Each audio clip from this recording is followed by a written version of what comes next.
Erica, here are some thoughts to work on in the interim, maybe before we work together again.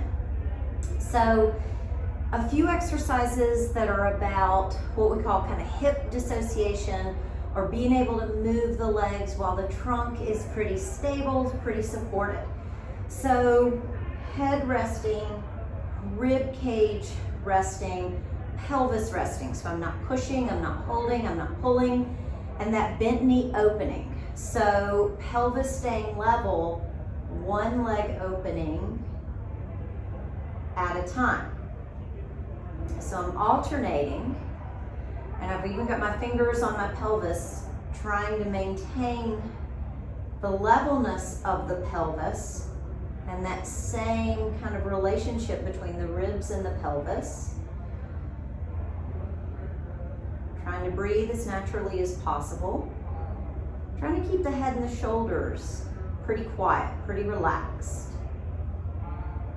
So next one would be that dead bug or that kind of femur arc. So a few things maybe to tinker with here. You could lift a leg before you get started. Let both hands rest very much on the kneecap to kind of put a little downward pressure into the thigh, and even do a little stirring in the hip joint. So even just taking that leg and stirring it around 6 to 8 times, maybe each direction. And then with that feeling almost still that the leg is supported, trying a few leg lifts. And of course you would repeat that on the other side. So the next one is recruiting the hips and the gluteal area a little bit more. And we did this, I think, one time in a session. And it may look like, oh, this is pretty tough, but it's actually kind of the idea of locking the lumbar area, the lower back, by pulling one knee into your chest. And the goal is that angle is going to stay the same. So I'm not letting go of the leg or not pulling it in further when I lift. It's just going to stay as is. I'm going to keep it hugged in as I lift the hips. And of course you would want to try this on both sides. So flipping over,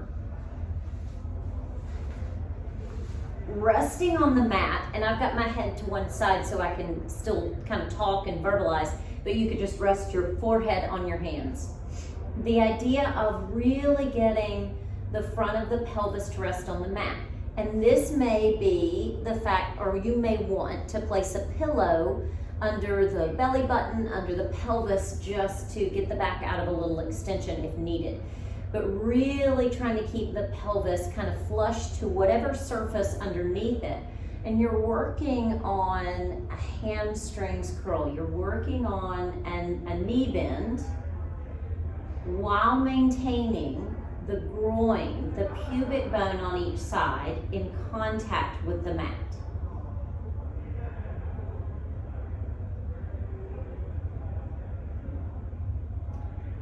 Moving up the chain, hands can come to beside the rib cage on each side. And the idea here, Erica, is very much moving in the thoracic spine, the upper spine. Goal would be that there's really no change in the bony segments of the lumbar right now. The idea being that my elbows begin to reach back, and that just kind of tips my upper body off the mat, and then I lower back down. I want to try to keep the back of my neck long, and elbows reach back, upper body extends a bit, and then lowering down. Elbows reach back, kind of reaching towards the feet. It just causes my upper body almost like a little chest lift, almost like a reverse kind of chest lift or sit up.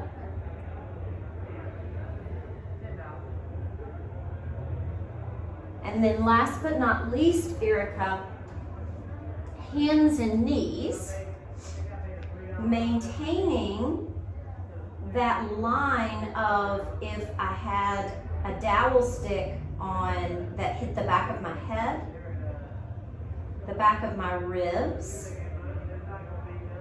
and the back of my pelvis. And maintaining that, you're going to rock back and rock forward, all while trying to maintain the length of the spine. So I avoid going into flexion or rounding the spine. I avoid going into an arch position or hyperextending the spine. Hope this